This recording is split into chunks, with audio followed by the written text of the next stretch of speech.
ಹೇಳಿದ್ದೇವೆ. ಇಲ್ಲಿ ಕೇಂದ್ರ ಸರ್ಕಾರಕ್ಕೆ ರೆಕಮೆಂಡೇಷನ್ ಆಗಬೇಕು. ರೆಕಮೆಂಡೇಷನ್ದು ಇನ್ನೂ ಕೇಂದ್ರ ಸರ್ಕಾರಕ್ಕೆ ಕೊಟ್ಟಿಲ್ಲ. ಕೊಟ್ಟ ತಕ್ಷಣ ಅದ್ರ ಬಗ್ಗೆ ಗಮನ ಹರಿಸ್ತೀವಿ. ಸರ್, ಗೃಹಲಕ್ಷ್ಮಿ ಮತ್ತು ಗೃಹ ಜೊತೆಗೆ ಮರು ಅರ್ಜಿ ಹಾಕಬೇಕು ಅಂತ ರಾಜ್ಯ ಸರ್ಕಾರ ಹೇಳ್ತಾ ಇದೆ. ಈಗ ಮರು ಅರ್ಜಿ ಹಾಕಿ ಈಗೇನು ಕಳೆದ 3 ವರ್ಷದ ಅನುಭವ ಅವರಿಗಿದೆ. 3 ವರ್ಷದಲ್ಲಿ ಕೆಲವು ಲೋಪದೋಷಗಳಿದೆ ಅಂತಕ್ಕಂಥದ್ದು ಸರ್ಕಾರವೇ ಹೇಳ್ತಾ ಇದೆ.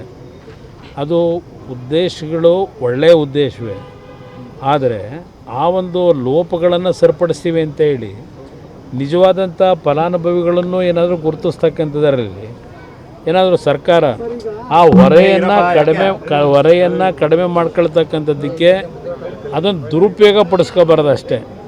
ಅವ್ರು ಕೊಡ್ತಾ ಇದ್ದಾರೆ, ಕೊಡಲಿ, ಅದೇ ನಾನು ಕೊಡ್ತಕ್ಕಂಥದ್ದಕ್ಕೆ ವಿರೋಧ ಇಲ್ಲ. ಆದರೆ ಆ ಕೊಡ್ತಕ್ಕಂಥ ಕಾರ್ಯಕ್ರಮ ರೂಪರೇಷೆಗಳನ್ನು ಅವತ್ತೇನು ಮಾಡಿದ್ರು ಅದರಲ್ಲಿರ್ತಕ್ಕಂಥ ಒಂದು ಲ್ಯಾಪ್ಸಸ್ಸನ್ನು ಈಗ ಸರಿಪಡಿಸ್ಕೊಂಡು ಇವತ್ತು ಹಣ ದುರ್ಬಳಕೆ ಆಗಬಾರ್ದು ಅಂತಕ್ಕಂಥ ಉದ್ದೇಶದಿಂದ ಮಾಡ್ತಾ ಇದ್ದೀವಿ ಅಂತ ಹೇಳ್ತಾ ಇದ್ದಾರೆ. ಈಗ ಅದರ ಅನುಭವ ಆಗಿದೆ. ಅವತ್ತು ಕೊಡಬೇಕಾದ್ರೆ ಒಂದು ಜನತೆ ಮುಂದೆ ಏನು ಮಾತು ಕೊಟ್ಬಿಟ್ಟಿದ್ರು, ಮುಂದಿನ ಅದರ ಆಗ್ತಕ್ಕಂಥ ಅನಾಹುತಗಳನ್ನು ಯೋಚನೆ ಮಾಡಿದೆ.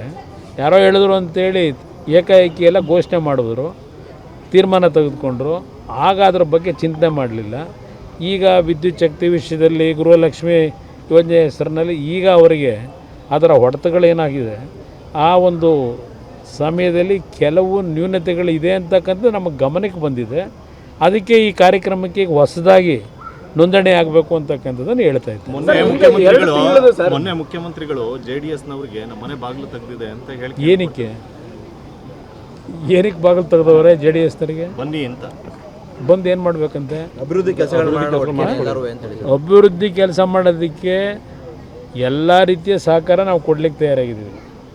ರಾಜ್ಯದ ಅಭಿವೃದ್ಧಿಗೆ, ರಾಜ್ಯದ ಪ್ರತಿ ಕುಟುಂಬಗಳ ಬದುಕಿಗೆ ಅವರಿಗೆ ಉತ್ತಮವಾದಂಥ ಏನೇ ಕಾರ್ಯಕ್ರಮ ಮಾಡಿದ್ರು ಅದಕ್ಕೆ ನಮ್ಮ ಸಂಪೂರ್ಣ ಬೆಂಬಲ ಇದೆ. ನನ್ನ ಕಾರ್ಯಕರ್ತರಿಗೆ ಯಾಕೆ ನಾನೇ ಬೆಂಬಲ ಕೊಡ್ತೀನಿ ಒಳ್ಳೆ ಕೆಲಸ ಮಾಡಿದ್ರೆ. ಅದಕ್ಕೆ ನಂದು ಏನು ತಕರಾರಿಲ್ಲ. ಪಾಪ ಬಾಗಿಲೇನು ತೆಗೆದು ಕೂತ್ಕೊಳ್ಳೋದೇನು ಬೇಡ. ಯಾಕೆಂದರೆ ಅದು ಮತ್ತೆ ಬಾಗಿಲು ತೆಗೆದುಬಿಟ್ರೆ ಎಂತೆಂಥದ್ದು ಕ್ರಿಮಿಕೀಟಗಳೆಲ್ಲ ಒಳಗಡೆ ಬಂದುಬಿಟ್ರೆ ಎಡವಟ್ಟು ಆಗ್ಬಿಡ್ತದೆ. ಬಾಗಿಲೇನು ಓಪನ್ ಮಾಡಬೇಡಿ. ಓಪನ್ ಮಾಡದಿದ್ದು ನಾವು ಬೆಂಬಲ ಕೊಡೋಕ್ಕೆ ತಯಾರಾಗಿದ್ದೀವಿ. ಗೃಹಲಕ್ಷ್ಮಿ ವಿಚಾರವಾಗಿ ಸರ್ ಕಳೆದ 2 ತಿಂಗಳು ಬಂದಿಲ್ಲ ಅನ್ನುವಂಥ ಯಾವುದು ಅದು ಪ್ರತಿ ಸಂದರ್ಭದಲ್ಲಿ ಕೊಟ್ಟಿಲ್ಲ ಇದುವರೆಗೂ ಸರ್ಕಾರ.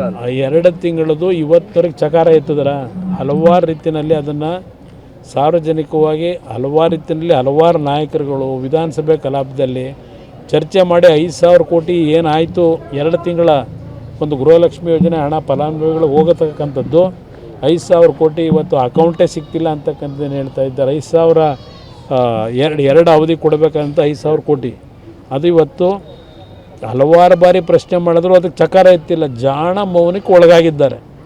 ಇವತ್ತಿನವರೆಗೂ ಆಗಿಲ್ಲ. ಹೊಸ ಮುಖ್ಯಮಂತ್ರಿಗಳು ಈಗ ನೆನ್ನೆ ಹೇಳಿದ್ದಾರೆ ಜಿಲ್ಲಾಧಿಕಾರಿಗಳ ಸಭೆಗಳಲ್ಲಿ ಅಧಿಕಾರಿಗಳನ್ನ ಕೂರಿಸ್ಕೊಂಡು ಇನ್ನು ಭ್ರಷ್ಟಾಚಾರ ಮುಕ್ತವಾದಂಥ ರಾಜ್ಯ ಮಾಡ್ತೀವಿ ಅಂತೇಳಿ ಮೊದಲು 5,000 ಕೋಟಿ ಏನಾಗಿದೆ ಅದನ್ನು ಜನತೆ ಮುಂದಿಟ್ಟು ಭ್ರಷ್ಟಾಚಾರದ ನಿರ್ಮೂಲನೆ ಮಾಡಲಿಕ್ಕೆ ಒಂದು ವೇದಿಕೆನ ಚೆನ್ನಾಗಿ ಸಿದ್ಧ ಮಾಡ್ಕೊಳ್ಳಿ ಅನ್ನೋದು ಹೇಳ್ತೀವಿ.